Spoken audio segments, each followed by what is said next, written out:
Today we're going to look at a relic from the Waverly Hills Sanatorium.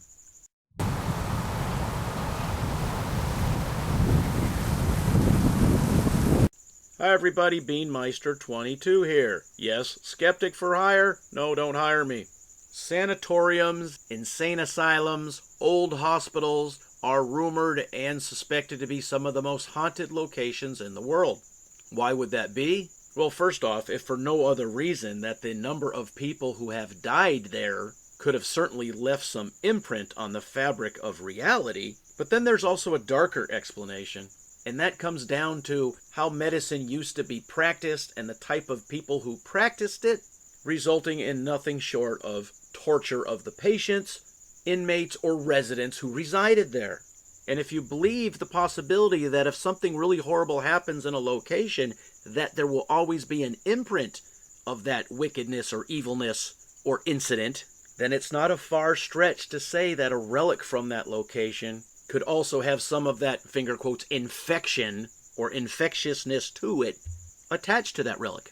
So Waverly Hills Sanatorium, Louisville, Kentucky, is another one of those creepy looking Gothic style buildings that just looking at it leads you to believe, man, there might be something creepy going on here. And it is rumored to be one of the most haunted locations in the United States. The hospital opened in 1910 and closed in 1961.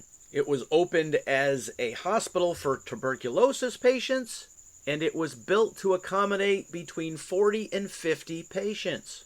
Within a few years of its opening, the hospital expanded with extra beds and had a capacity of around 130 patients. And eventually, a decade or so later, that was expanded to 400 patients.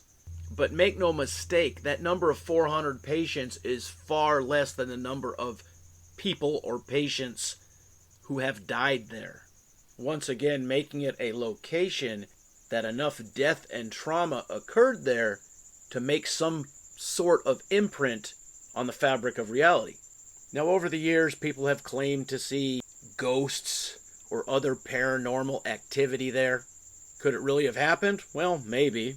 The problem is there is a profit from all these ghost hunting, finger quotes, type TV shows or podcasts that you have to take all of this with a grain of salt.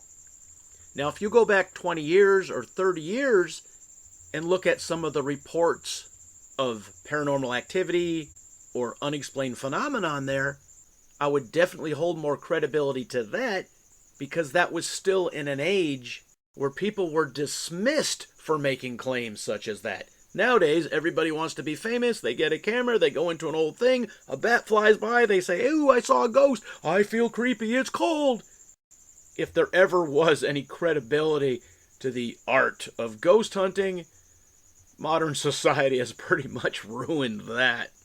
But I mean, you can decide for yourself. If you've ever been to one of these old places, an old insane asylum, an old hospital, an old war fort, it's not hard to feel that there is something different about that location.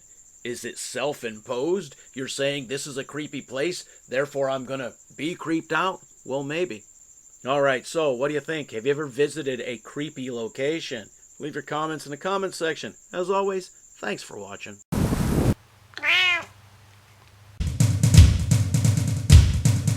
Beanmeister22, the most dangerous man on YouTube.